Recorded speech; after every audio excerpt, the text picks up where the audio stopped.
Hello everyone and welcome to this exciting journey into the world of chemistry.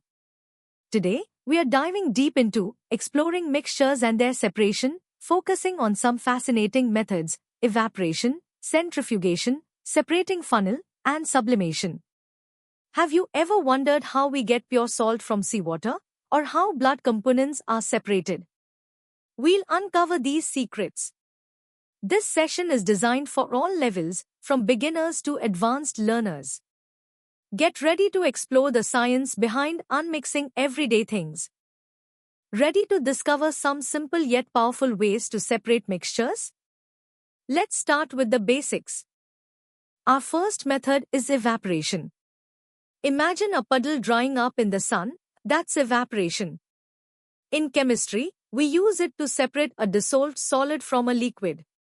When you heat salt water, the water turns into vapor and escapes, leaving the salt behind. This works because the solid doesn't easily turn into a gas, while the liquid does. It's a fundamental process for obtaining pure solids like common salt from solutions. Next, we have centrifugation, a super cool technique that uses spinning to separate tiny particles. Think of a washing machine spinning clothes dry. That's a form of centrifugation. In labs, we use centrifuges to separate very fine, insoluble solids from liquids, like separating cream from milk or blood cells from plasma. The rapid spinning forces denser particles to the bottom, while lighter ones stay on top. Then there's the separating funnel, perfect for liquids that don't mix, like oil and water. Because they have different densities, they form layers, and we can simply drain the heavier liquid from the bottom.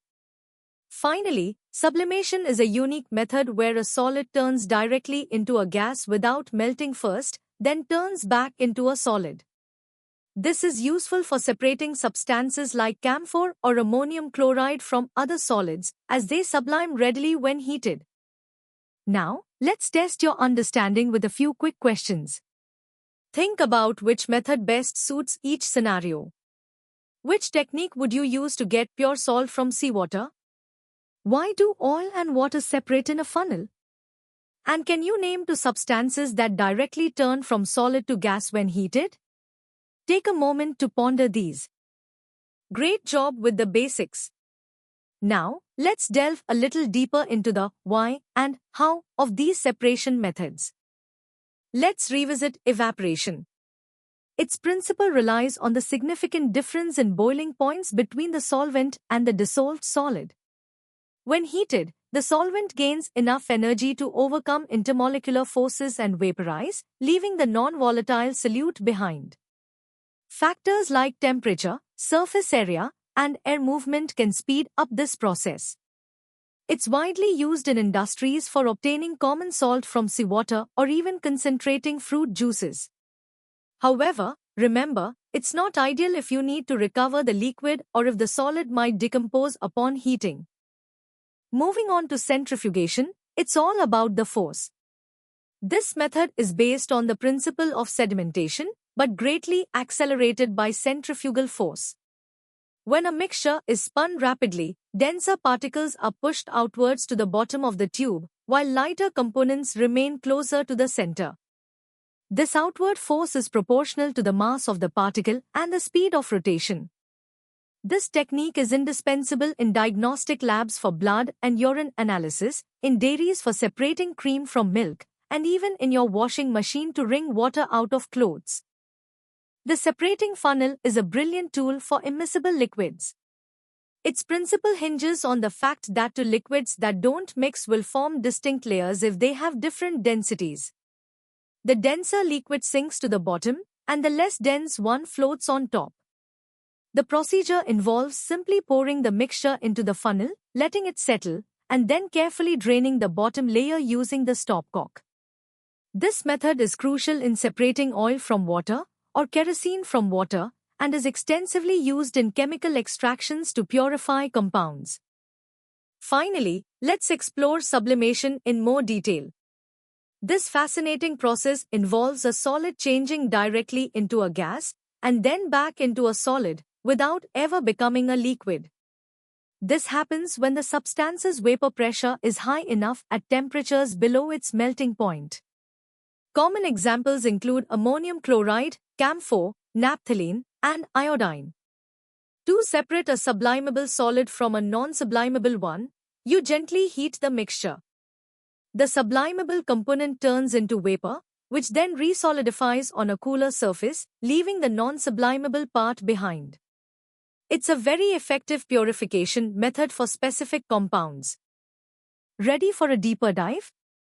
Let's analyze the scientific underpinnings and compare these powerful separation techniques. At the hard level, we analyze the intricate principles. Evaporation relies on molecules overcoming intermolecular forces at the liquid surface, driven by vapor pressure. Centrifugation is governed by Stokes' law, where particle size, density differences, and liquid viscosity are amplified by centrifugal acceleration. For the separating funnel, immiscibility, due to polarity differences and density contrasts are key, with surface tension playing a role at the interface. Sublimation occurs when a solid's vapor pressure exceeds ambient pressure below its melting point, indicating weak intermolecular forces allowing direct gas phase escape. Each method exploits distinct physical properties for efficient separation. Let's compare these methods systematically. Evaporation is ideal for non-volatile solids from volatile liquids, offering simplicity but without solvent recovery. Centrifugation excels at separating fine suspended solids or immiscible liquids with slight density differences, being fast and efficient for small particles but requiring specialized equipment. The separating funnel is perfect for immiscible liquids with clear density differences, being simple and effective for large volumes, though limited to two liquid phases. Sublimation is specific to sublimable solids, yielding high purity but applicable only to certain substances. Understanding these distinctions helps select the optimal method. Efficiency and purity are paramount in separation. For evaporation, precise temperature control prevents solute decomposition, and atmospheric pressure influences boiling. Centrifugation's efficiency depends critically on speed, duration, liquid viscosity, and particle characteristics. Over-centrifugation can compact sediments. With a separating funnel, the sharpness of the interface and careful draining ensure purity, but emulsions can hinder separation. In sublimation, a controlled temperature gradient is essential for efficient vaporization and deposition, and impurities can interfere. Each method has specific factors to optimize for best results. These techniques find advanced applications, from industrial desalination and ultracentrifugation for macromolecules to organic synthesis and freeze-drying for sensitive compounds. Now, let's challenge your analytical skills. Explain the physical principle behind centrifugation and relate it to density. Compare evaporation and distillation. Describe how to separate benzoic acid and salt using sublimation. Why do emulsions prevent effective separation in a funnel?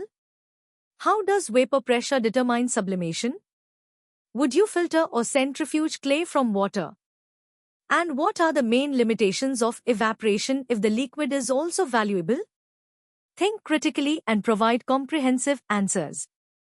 Welcome to the hardest level. Here, we'll explore the competitive depth, engineering insights, and advanced scientific principles behind these separation methods. At the highest level, we delve into the thermodynamic basis of phase transitions. Gibbs free energy, delta G, dictates spontaneity. Evaporation and boiling are first-order transitions where the liquid's vapor pressure equals external pressure, driven by entropy increase. Sublimation, however, is a direct solid-to-gas transition, occurring when the solid's vapor pressure exceeds the ambient partial pressure of its vapor below its melting point. This is thermodynamically favorable when the solid-gas energy pathway is more accessible than solid-liquid gas. The triple point is crucial. It's the unique temperature and pressure where all three phases coexist. Sublimation fundamentally occurs below this triple point pressure, revealing the delicate balance of intermolecular forces. From an engineering perspective, these lab techniques scale up dramatically. Industrial evaporators, like multiple effect or thin film designs, prioritize energy efficiency by maximizing heat transfer and often utilizing vacuum to lower boiling points. Centrifuges are engineered for specific applications: batch, continuous flow, zonal, or ultracentrifuges, with robust rotor designs to withstand immense centrifugal forces. Industrial liquid-liquid extraction, a larger-scale version of the separating funnel, uses sophisticated mixer settlers or columns to enhance contact and separation. Sublimation systems are designed with precise heating and cooling zones, often under vacuum, to ensure high yield and purity of delicate products, showcasing sophisticated thermal and mechanical design. Quantitative aspects are vital for process optimization. Centrifugal force, F_C is equal to m omega superscript r, or relative centrifugal force, RCF, directly impacts sedimentation rates. RCF is crucial for defining experimental conditions across different centrifuges. Separation efficiency, encompassing purity and yield, is meticulously measured. For evaporation, efficiency considers solvent recovery and solute degradation. For centrifugation, it's about complete sedimentation without disturbing the pellet. In liquid-liquid extraction, mass transfer coefficients quantify solute movement between phases. Energy consumption is a major concern, particularly for energy-intensive evaporation, driving innovation towards more efficient designs and processes in all these methods, balancing performance with operational costs. Modern advancements are transforming separation science with a focus on green chemistry. This means minimizing waste, energy, and hazardous solvents. Supercritical fluid extraction is an excellent example, replacing traditional organic solvents. Membrane separations, like reverse osmosis and ultrafiltration, offer energy-efficient alternatives to thermal methods. Magnetic separation is an emerging field, even in biological applications. Sustainability is paramount, emphasizing solvent recovery, waste reduction, and renewable energy. Often, complex mixtures require integrated separation schemes, combining multiple methods like evaporation with crystallization or centrifugation with decantation to achieve optimal purity and yield. This holistic approach is key to future chemical engineering. Now, let's tackle the first 5 advanced questions. Discuss Gibbs free energy and sublimation. Explain vacuum evaporation and its advantages. Calculate RCF for a centrifuge at 10,000 rpm and 8 cm radius and explain its significance. Evaluate the environmental impact of large-scale evaporation from a green chemistry perspective. And finally, beyond density, what intermolecular forces dictate immiscibility for separating funnel use? Take your time to formulate comprehensive, insightful answers. Here are the remaining 5 challenging questions. Describe the engineering challenges in designing an ultracentrifuge with RCFs over 100,000 G. Outline a detailed procedure for separating iodine and potassium iodide using sublimation, including safety. Explain how a substance's triple point is relevant to sublimation, giving an example. Compare the energy efficiency of centrifugation versus evaporation for separating fine suspended solids from a large liquid volume. And finally, propose an integrated separation scheme for a complex mixture containing dissolved salt, suspended clay, and an immiscible oil layer using at least 3 methods discussed. Good luck! And that brings us to the end of our in-depth exploration of separation methods: evaporation, centrifugation, separating funnel, and sublimation. We've journeyed from basic definitions to advanced thermodynamic principles and engineering applications. I hope you found this session enlightening and that you now have a clearer understanding of how we unmix the world around us. For more such engaging and comprehensive educational content, make sure to visit synapse.omaps.in and don't forget to subscribe to our channel for regular updates. Keep exploring, Keep learning.